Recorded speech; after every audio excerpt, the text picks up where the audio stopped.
am the fire, I am burning brighter, roaring like a storm, and I am the one I've been waiting for. My ghouls and goblins who are out there tonight celebrating this amazing holiday. If you can't tell, it's my favorite. But welcome to the Feinics Gate podcast.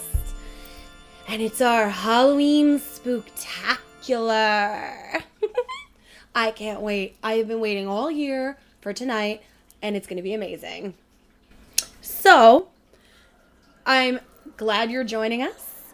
I'm pleased to announce that me and my brothers and sister show, the Second Rounds on Us New York City edition and Florida edition, are now a part of iHeartRadio. We're streaming live on there. We're streaming everywhere. We're gonna be infecting everything you can think of. And it's gonna be amazing. So, you can now find us not only on Podcast City Network, Podbean, iTunes, Spotify, Stitcher, but also iHeartRadio. So, with that being said, let's get into tonight's spooky spectacular. If you can't tell, in the opposite direction, trying out something new for the cast tonight, I'm going to be talking about Halloween. I'm going to be telling everybody about how this amazing, fantastic holiday came to be, what its origins are, and why we do the things that we do. So, why don't we get into it, shall we? Considering that Halloween is always on October 31st. It happens to fall on a Wednesday this year. But why do we celebrate Halloween on October 31st? Well, that's easy. Halloween started by the Celtics way back in Druidic times, way back in the Iron Age, where the Celtic people, which are modern day Ireland and Scotland and all those people, they celebrated a holiday called Samhain. Not Halloween. It was called Samhain.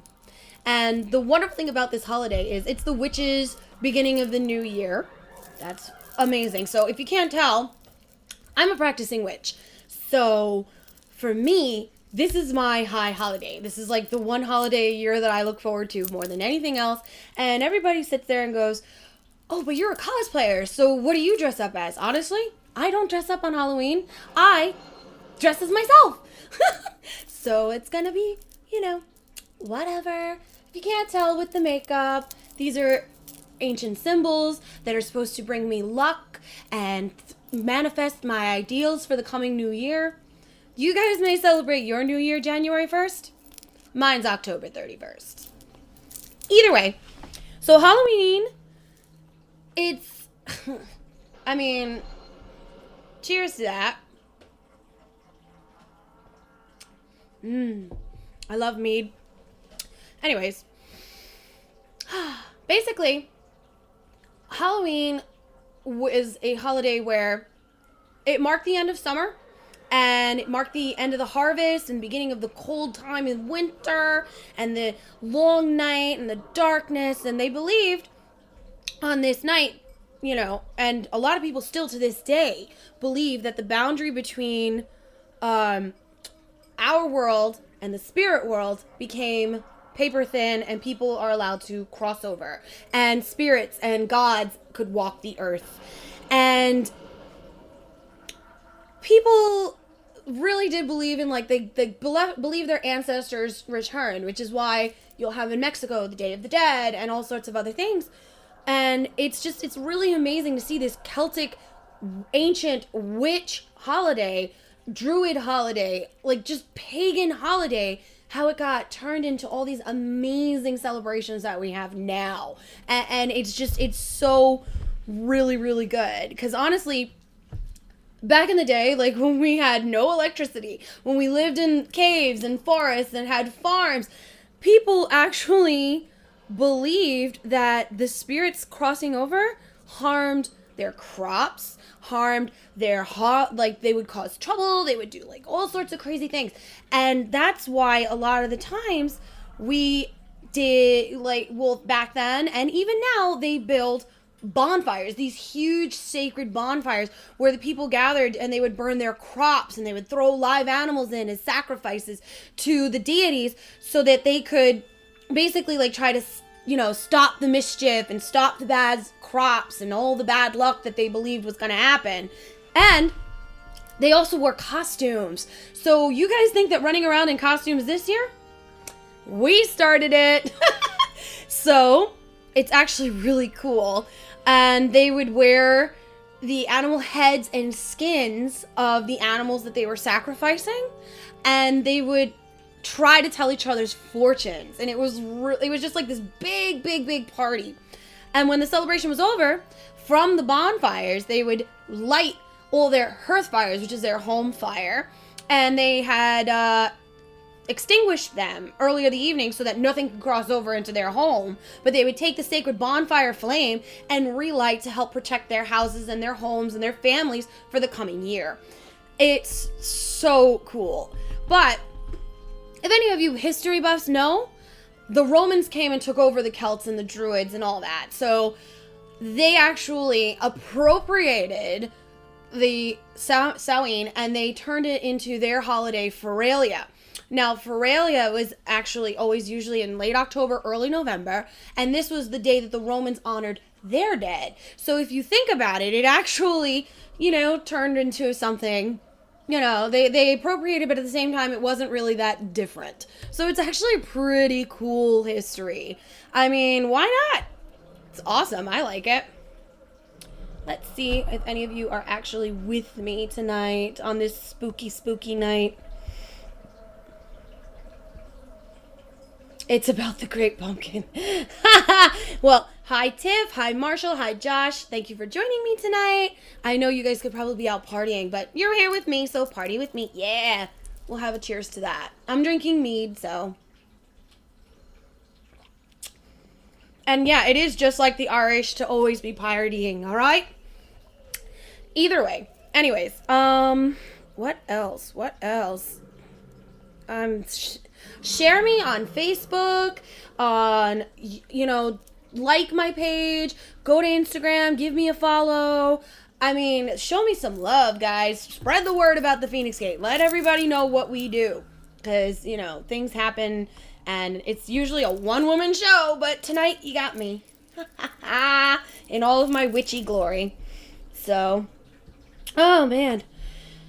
Irish cider. Good. All right, so basically that's that's how Halloween came to be. It's been an ancient holiday celebrated for thousands of years, and it just, people are sitting there, they're like, why do people dress up in all these costumes? I'm going to tell you why, because I'm actually going to give you the origins of 15 different Halloween traditions that are most people don't even give a second glance about, and it's actually pretty cool. I mean, if you haven't been able to tell, this episode's basically going to be explaining all about Halloween. Why? Because what are we doing? It's Halloween. Celebrate!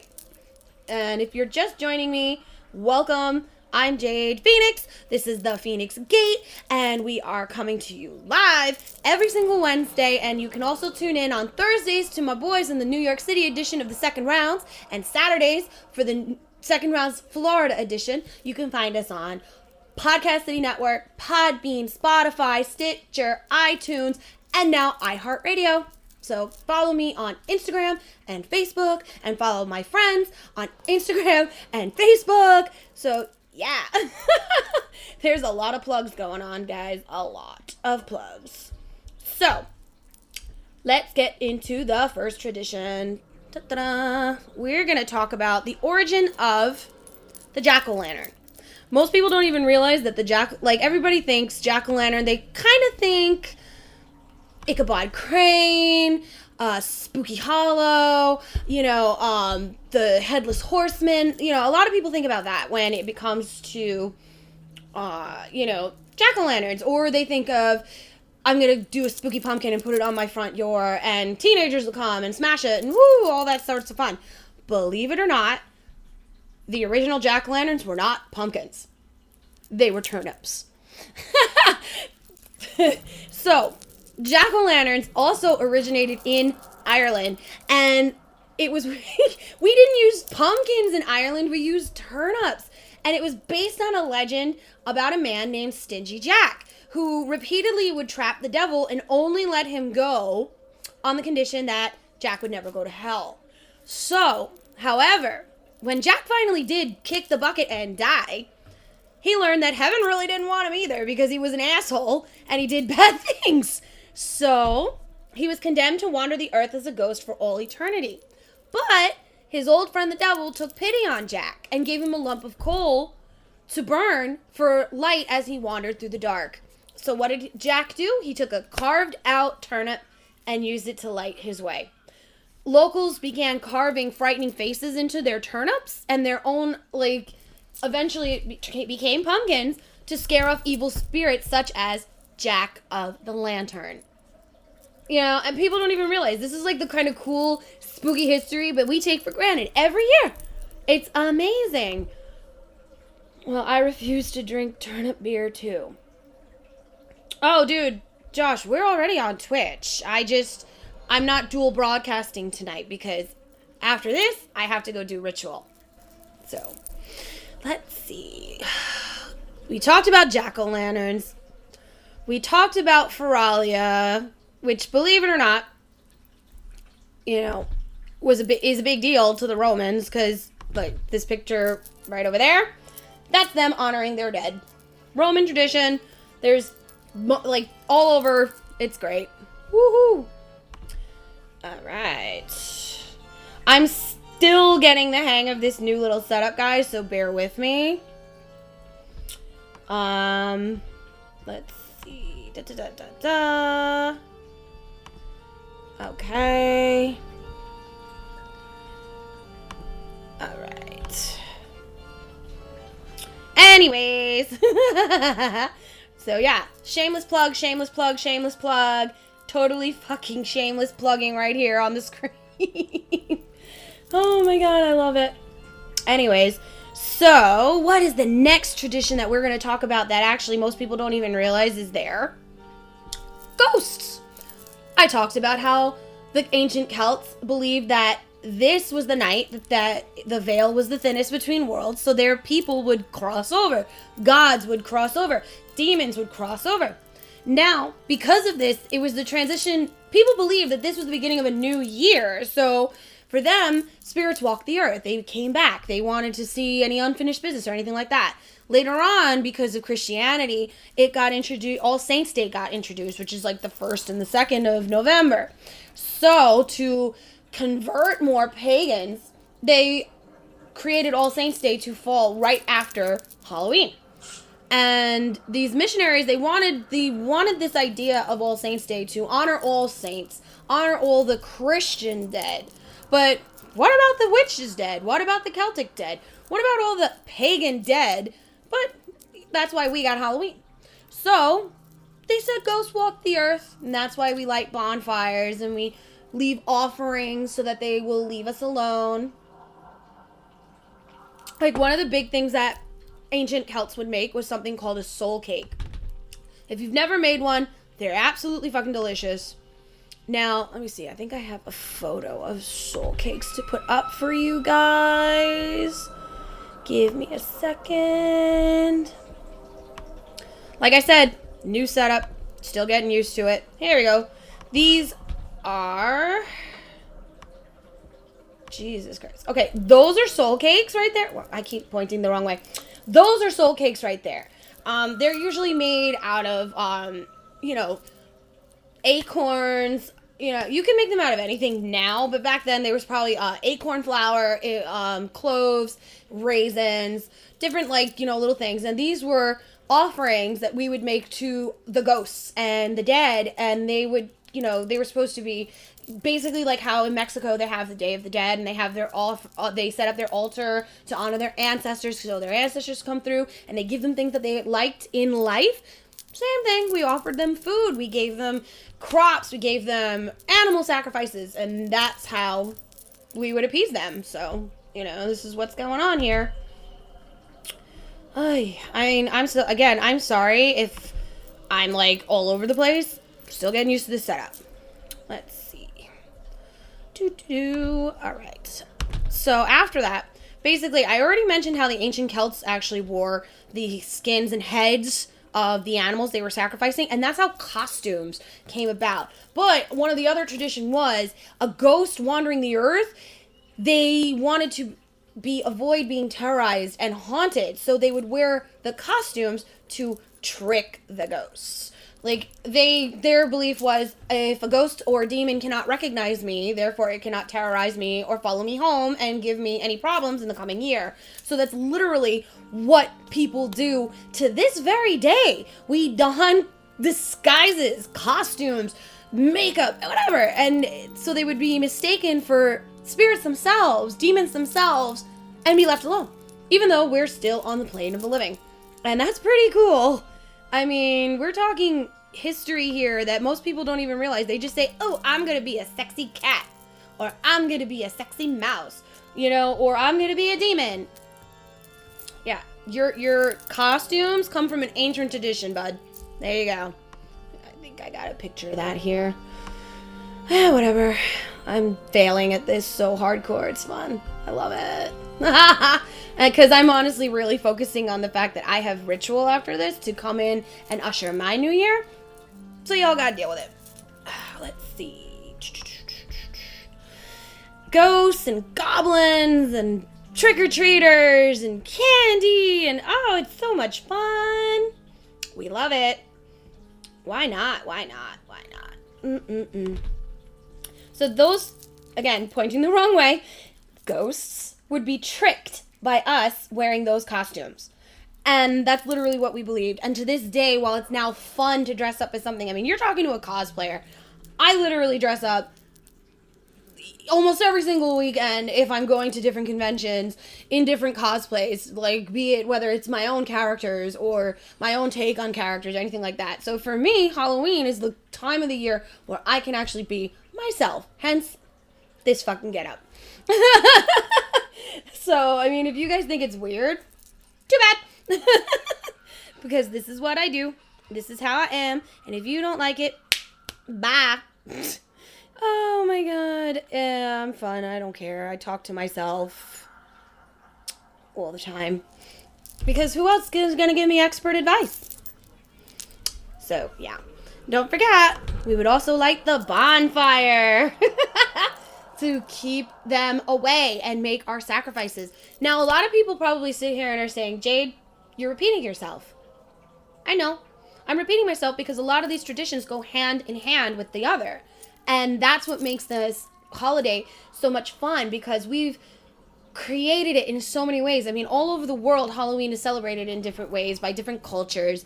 I mean, Mexico has Day of the Dead. Italy celebrates All Saints Day on November 1st. You know, the Vatican and all those people, the Catholics. What are some traditions that your family may have passed down to you that you and your family do every year on Halloween, regardless of how old you get? You know, I would love to hear what you and your family does. Share your Halloween costume with me, and I'll post it up on the Facebook page and on the Instagram. I mean, why not? I mean, just because I don't dress up for Halloween doesn't mean that you guys can't. I mean, I would love to see your costumes, considering I'm probably still talking to myself, as usual. But, let's see. What am I going to talk about next? Trick-or-treating. And then there's also a Scottish way of trick-or-treating. Because remember, these are all ancient traditions that we have turned modern with going door to door and hijacking people for candy. That's what we do. We literally go there and we sit there and we say to people, trick or treat. And if they didn't give us the right treats, they'd get a trick, right? So, I mean, shit, how many times as you got older after you were a kid and you said, I'm too old to trick or treat. This is boring. I want to go hang out with my friends. I mean, come on. Who, as a teenager, and did not go to the supermarket and get, like, the big big packs of eggs and buy as much shaving cream as you could to get into huge and epic battles with your friends for Halloween. I mean, come on. We know that we did this. It's a given. I myself am guilty of doing these horrible things, and toilet paper, throwing it all over things, and egging houses, and toilet papering trees. We do this, but do we know why? Yes, because we're assholes. So, it is what it is. Cheers to that.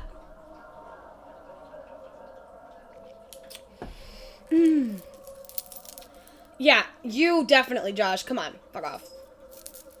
Anyways, so we're going to be talking about trick-or-treating. Now, free candy is definitely awesome. We love free candy. Beyond that, there's actually a very healthy debate on where trick-or-treating actually came from. And one theory proposes that during Samhain, the Celtic people would leave food out to placate the souls of ghosts and spirits traveling the earth. What I just talked about. Eventually, people began dressing up, and they would, in exchange for similar offerings, and to avoid the ghosts. So they probably figured, well, if I'm a ghost or a goblin, and I am acting the part, I think I should have some of this cake and candy. Am I right? So we started exchanging it in costume, hence trick-or-treating.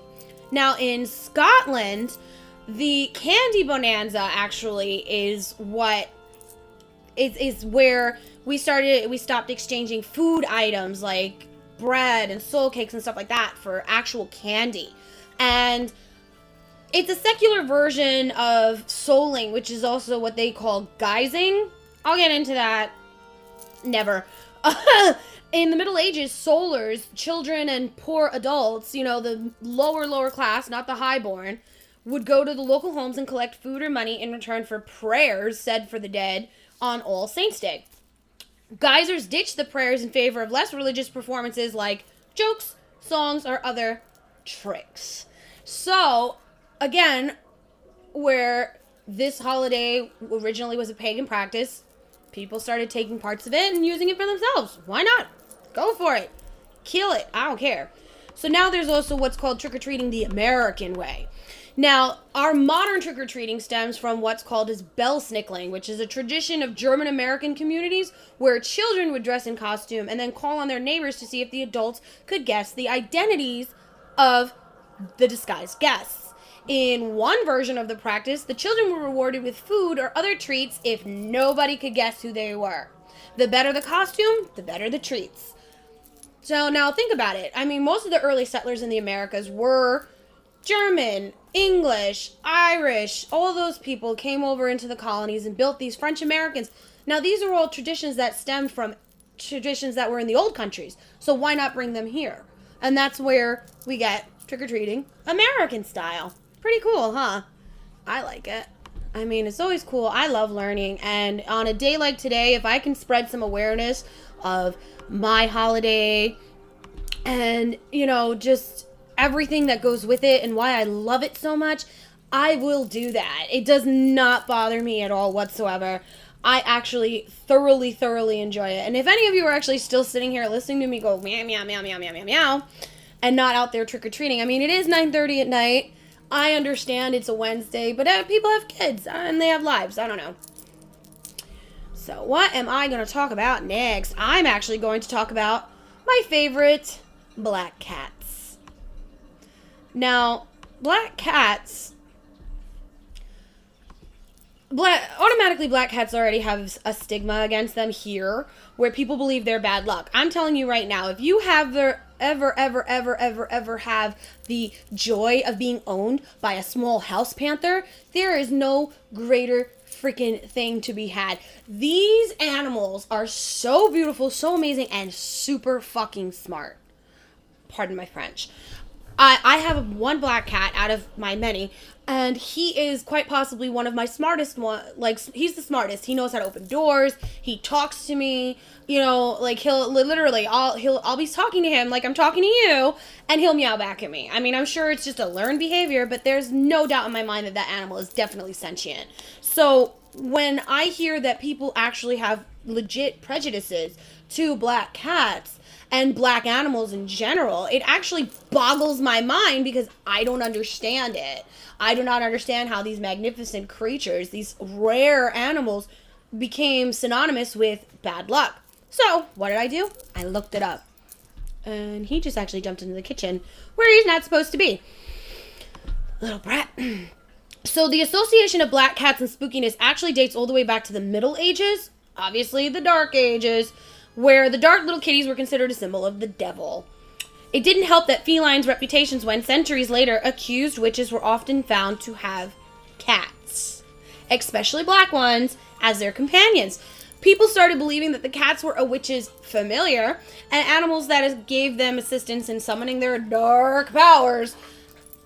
And they, too, have been linked ever since. Now, here's the fun part. In other parts of the world, black cats are considered lucky. It's here in our backwards life of America where people actually consider black cats bad luck. Or actually, most black animals bad luck. And if you think about it, black cats and actually black dogs too, believe it or not, make up for about maybe 30 to 35% of all animals euthanized in the shelter system. Half the time, a shelter, if they're overcrowded, will kill a black cat or a dog first and they won't even show them to the people on the outside and give them a chance to be adopted, because 90% of the time, they do not get adopted. And what's even crazier, happy Halloween, Joe, nice to see you. What's even crazier about the thing with black cats is, over the years, shelters stopped adopting out black cats on Halloween because people would adopt them and then kill them, mutilate them, do horrible things to these animals because they believed that they were able to summon the devil. Let me get this straight. Come here, Eclipse. Come here. You want to be on camera? I'm going to try to get my cat to come here so you can see him. Clip, clip, clip. Come here. He's not interested. But I'm telling you right now, these animals could not be farther from demon summoning assholes. If anything, I believe my cats probably protect me from all the demons and whatever that are out there. So anybody that believes that cats are actually, especially black cats, are bad luck, you're an idiot. Read a book. Do some history. That's all I'm going to say on that. I'm very passionate about animal activism and animal rights. So on a day like today, when I'm explaining the certain things about black cats especially, makes me a little myself. So yeah, there's that. All right. What's next? All right. Now I'm going to talk about two things. People don't realize that people probably wonder, where do black and orange come in? Why is black and orange the set color scheme for Halloween? And where the hell did the tradition of bobbing for apples come from? Well, I'm going to tell you. Once I get me pictures up and take down. La la la la la. Like I said, new system, trying it out. Bear with me, guys. I'm sorry. It's not like I have a producer on the side of me taking care of stuff, because I don't. So, bobbing for apples actually traces its origins to a courting ritual that was part of a Roman festival honoring the goddess Pomona. She was the goddess of agriculture and abundance. Now, remember in the very beginning where I was telling you about how the Romans conquered the Druids and the Celts and appropriated Halloween for their own festival of Feralia? Boom! There you go, buddy. Why? Pomona's sacred offering was always an apple. And the goddess, actually, believe it or not, the apple is the symbol of so many different things in so many different religions. The goddess, in witchcraft, the goddesses, apples are the goddess's fruit. In Christianity and Catholicism, the apple is what got Eve and Adam kicked out of heaven. Or, what is it, Garden of Eden? Whatever. Garden of Eden. Whatever. Apple has always been a symbol of knowledge. It's always been a symbol of abundance. It's been a symbol of the harvest. Why? Because apples always mature at the end of the year, especially around now. So, the basic gist of this game, Bobbing for Apples, was young men and women would be able to foretell their future relationships based on the game itself. Romans conquered the British Isles. The Pomona Festival was blended with this, basically happened. So basically these people were able, when they bit an apple, they skinned the apple, And they would read a person's relationship fortune from the skin of the actual apple, the inside. Kind of like, you know how you can read tea leaves or a palm, that kind of thing. That's what bobbing for apples originally was. And it was actually foretold that if people had the same readings or the same kind of fortune, they were destined to be together. And literally, that's just basically where it came from. It's actually pretty cool. And yes, Josh, you are absolutely right. You split an apple down the middle. The seeds are prearranged in a pentacle. You're absolutely right. Ancient symbol of all pagan religion. I mean, you can even find pentacles in Catholicism, in Buddhism. Like, literally, you can find the pentacle everywhere. It's amazing. Anyways, so we're also talking about why black and orange has become, like, the staple of Halloween. Everything has to be black and orange. Honestly, it also can be traced back to the Celts and the Druids. Black represented the death of summer, while orange is emblematic of the autumn harvest season. Why? Because 90% of the leaves of the trees would turn orange. Get it? Very simple. Easy peasy. And black has always been associated with death. Why? I don't know. Maybe it goes back to the freaking reason people don't like black cats. I honestly think it's because our ancestors were afraid of the dark. I mean, why not? So now, another big thing that, I've been talking about from time to time, again, most of these traditions are all interlocked. They're all together. There's really not, you can't really have one tradition without the other in anything when it comes to Halloween. So what we're going to be talking about now is pranks and of course, candles and bonfires. I mean, why do we use candles and bonfires? Why do we have pranking? Why do we do these things to ourselves? Why? Everybody would ask. Well, I'm going to tell you. Basically, pranks vary by region. So, the pre-Halloween tradition, which, believe it or not, was not created in The Crow. So, anybody that thinks that, read a book.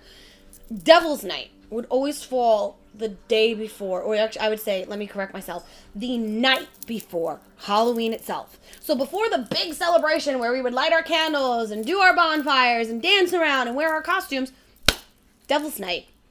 That was the night where everybody would prank everybody else. And it's credited with different origins depending on who you ask. So if you ask somebody that studies ancient German history, they're going to say they did it, and then so on and so forth. But pranks were originally a part of the May Day celebrations, which always happened in the spring.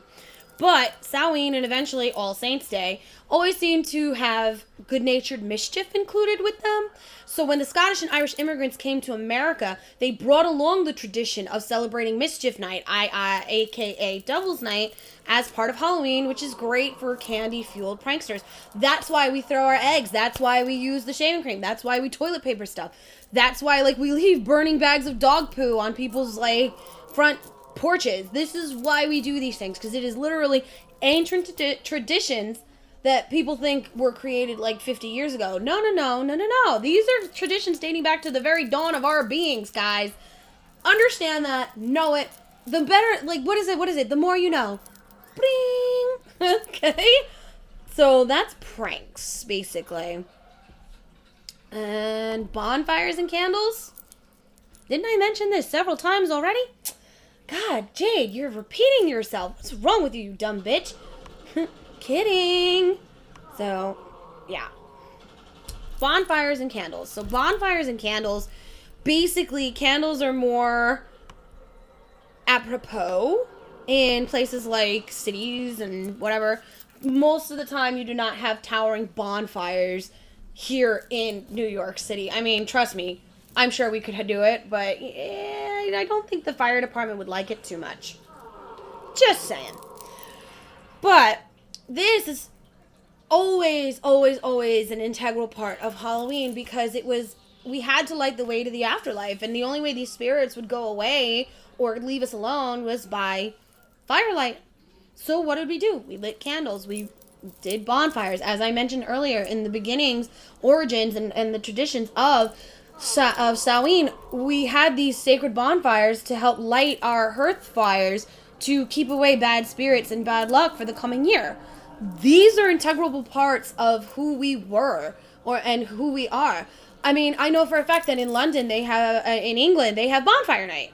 So those traditions are still alive and well. Like, bonfire night is like kind of like our 4th of July, where they explode fireworks and set shit on fire. It's, like, with all the segregation and hatred and all sorts of things that are happening in the world right now, it's actually amazing if you look at history, especially history of a fun holiday like this, that you can find so many connections to your fellow man and woman and whatever you identify yourself as. There are so many things that we take for granted that are literally steeped in our deep history. So, pay attention. Read a book. I'm not being an asshole. It's the damn truth, okay? Well, so what else can I educate y'all about, before you guys start screaming, "Shut up, Jade, you don't know what you're doing. You're an idiot. Me. Let's see. Whoever just joined, hello, welcome. Oh yeah. Bats. Just as traditional with Halloween as cats, witches, ghosts, goblins, and devils. Now the question is why do we associate bats with Halloween? I'm gonna tell you. So, let's find out. Because I have everything written down. Because I'm a nerd. So, bats, actually, believe it or not, were probably present at the earliest celebrations of Halloween, but not, and I don't mean symbolically, I do mean literally.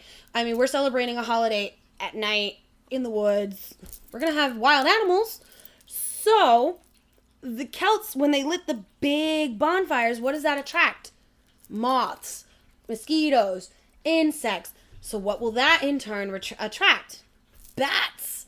They soon became associated with the festival because they didn't realize that these insects were becoming a joyous feeding ground for these bats. So medieval folklore expanded on that, saying that the number of superstitions built around the idea that bats were the harbingers of death. Now, again, this goes with the fact that most people, if you ever saw a bat, what does it look like? It looks like a flying mouse. And what did mice and rats were to people in the Middle Ages? Bringers of the Black Death. So, go hand in hand, all of a sudden you have something that looks like a flying rat, which they're not. They're really not. Then people's imaginations are going to run away with themselves. So, there you go. That's why bats are literally go hand in hand with Halloween, because we basically turned Halloween into not only our smorgasbord with candy and cake and stuff, theirs too. It's pretty cool, actually. I mean, I'm a nerd. I love history. This is the kind of things that actually make me happy because you learn something. You really do. And if you guys are listening and you guys have anything to add, please feel free, because I'm sitting here for the last 40 minutes talking to myself. Kind of. Okay, what else? Okay, I'm going to talk about candy and candy corn, which those are going to be the last two things I talk about tonight because, like I said, it's Halloween. I don't want to keep you from your candy and your mischief and your fun and just, for all I know, you guys are out partying and I wish that I was there with you, but tradition and witchcraft comes first, so sorry, not sorry. Alright, so we're gonna talk about the candy first, because who doesn't love free fucking candy? I mean, hello, it's candy. And it's free. And people just give it to you by knocking on the door and saying trick or treat. So the act of going door to door for handouts was long a part of the Halloween celebration. It literally, up until the 20th century, the treats kids received were not also necessarily candy. They could have been toys, coins, fruit, nuts, anything, really. they were just as likely to be given out where, and then somebody in like, I guess the 50s or the 60s had to go and ruin it by starting putting drugs in apples or razor blade in an apple and all sorts of crazy shit. Like I saw on the news the other day that a kid got sick because some psycho bastard put meth on the candy that he gave out. I mean, come on, guys. Way to ruin an amazing tradition.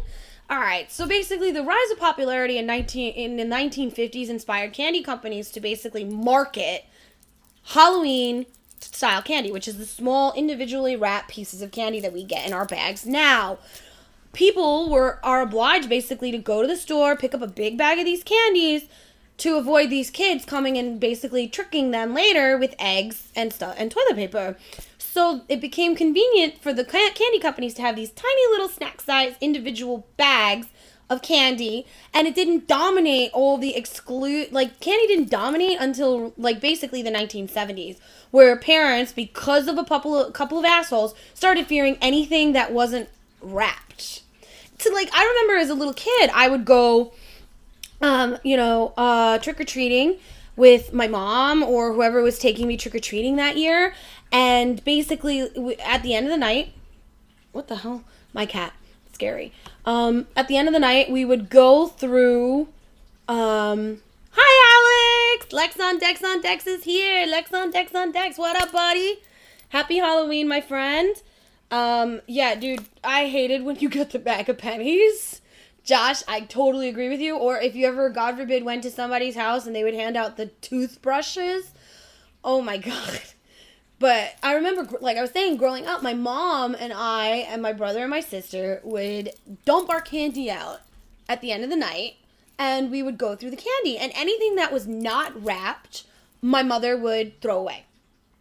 So, again, this dates back to like the 50s, 60s, and 70s where assholes were putting razor blades in apples, like lacing things with acid, and nowadays we have douchebags that are lacing things with meth. Like, come on, guys, come on. We don't need that shit, And it's like, way to ruin it. A couple bad apples, pun intended, ruined it for people now. So, like, basically anything that is not wrapped gets thrown away. And it's such a horrible waste. And people are just dicks. I don't fucking know. But, okay. So, the last thing that I'm going to be really talking about tonight, besides hearing me ramble off on my tangents like I do, is candy corn. Now, I myself hate candy corn. It's literally like eating earwax to me. It's like, I don't like the taste. I don't like the texture. I don't like the flavor. But yet there are people that go freaking wild for candy corn. I mean, anybody who's watching or anybody who's listening, if you go wild for candy corn, cool. Do you. More for you. Less for me. But can you please hit me up on the Feinics Gate in either Instagram or Facebook and tell me why you like candy corn so much? Is it the taste? Is it the colors? Is it the texture? I mean, I'm sorry. I'm gagging just from the thought of the taste of candy corn. Just no. So let's talk about why candy corn is the way candy corn is. Now get this. Candy corn was created in the 1880s, okay? So, it was made according to stories. There's really no empathetical, like, hard evidence that I know of in my amazing research today that said that this is true, like, beyond the shadow of a doubt, but it says here that candy maker at the Wonderly Candy Company in Philadelphia invented the revolutionary tricolor candy in the 1880s. The treats didn't become a widespread phenomenon until another company bought the candy to the masses in 1898. At the time, candy corn was called chicken feed and sold in boxes that read, quote-unquote, something worth crowing for. So originally, it was just generic autumn candy because of the corn's association with harvest time. Candy corn became a Halloween-specific when trick-or-treating rose to prominence in the 1950s. So, I mean, how cool is that? I mean, people go out and they get these big bags of candy corn, and they don't realize that back in the day when, we were just ruled by the seasons, this was something that people could snack on anytime. It wasn't Halloween specific until the 1900s. So how cool is that? I mean, these are new traditions that all of a sudden people think that is, that they don't realize the history of. And I think that's just amazing. While I personally will never eat candy corn because it's just, ugh, no. It's just pretty cool to find things like this and learn things like that. I mean, let me know, guys. This is totally, I love hearing your feedback. I love hearing about your Halloween stories. I want to know about, I'm more like something throwing up for. It's true. It's very true. Maybe that was the inspiration for horror movies. Honestly, Lex, if you think about it, horror movies have been based on a lot of like ancient legends, and again, it goes back to the ancient Halloween tradition of ghosts and goblins and ghouls being able to cross over from the other side, especially on Halloween, because the veil between the worlds is the thinnest. So think about it, every single horror icon. And if you actually tuned in on Sunday to Geek and Nerdy Productions, where Mr. Oh So Smooth and Mr. Malave had a great debate about different horror and different movies and certain things that are all basically like everything about horror. You really got to go check it out. It's definitely there on the Second Round's Facebook page. It's on Geek and Nerdy. Check it out. It's awesome. They had a really great debate. I love the energy.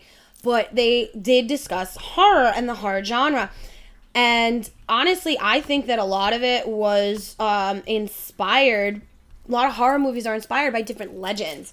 And people don't think about it because most people don't know about ancient legends anymore because we're taught not to. So, that's just my opinion. I don't know. You can... Oh, wait. Don't burn me for it. We don't do that anymore. Oh, cheers to that. Salute the burning times. Never forget. Anyways, so you guys are probably wondering about my wacky getup. I'm going to tell you. Like I said, I have ritual after I finish up this podcast. So, being a witch, I like... some of these are just sigils. Like right here, people think that this is devil's pitchfork. It's not. It's actually the ancient symbol for Neptune, which rules the astrological symbol of Pisces. So, I mean, I don't know if you guys can see right here. That's all it is. I'm honoring my astrological sign. That's what that is. And right here, 3 is very, very big in pagan circles. And honestly, believe it or not, it's pretty much used in almost every single religion on earth. You have the Holy Trinity in Catholicism and Christianity. You have the Maiden Mother Crone in Wicca and witchcraft and paganism.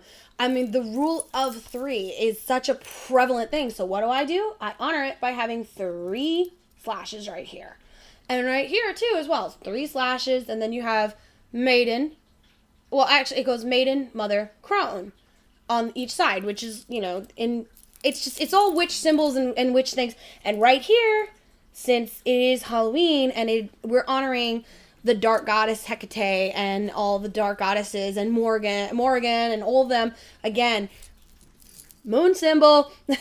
Plus, it looks fucking cool, okay?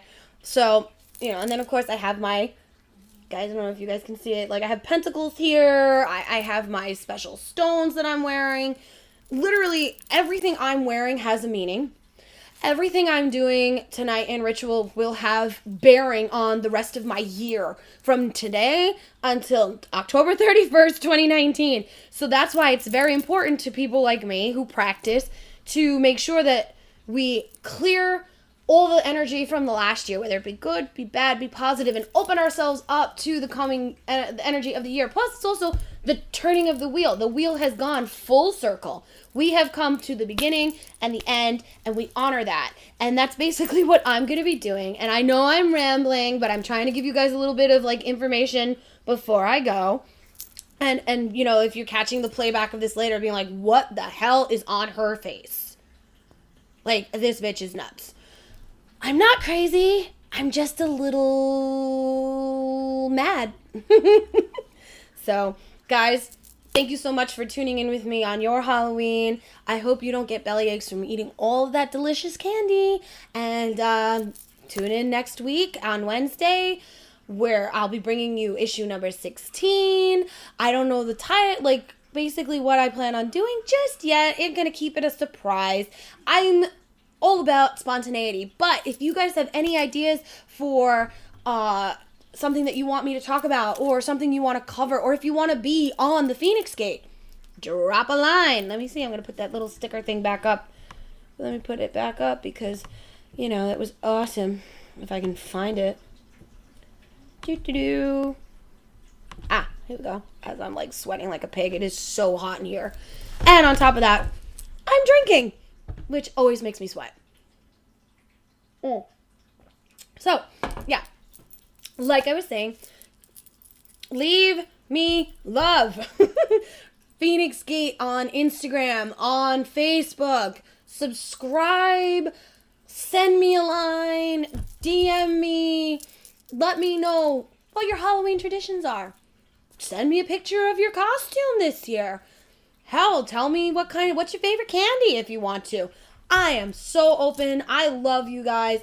You guys is what makes me get up and do these things every week. Well, I'm sorry for the last 2 weeks. I was busy, okay? Because, you know, your girl's got a life. I'm kidding.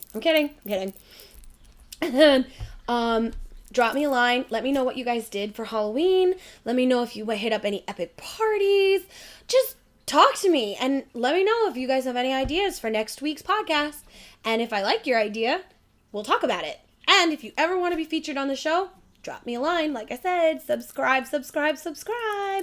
Also, do not forget, you got to subscribe to @2ND Rounds, where you will hear and see and love everything that has to do with the Second Rounds New York edition, coming to you live tomorrow on All Saints Day / Day of the Dead.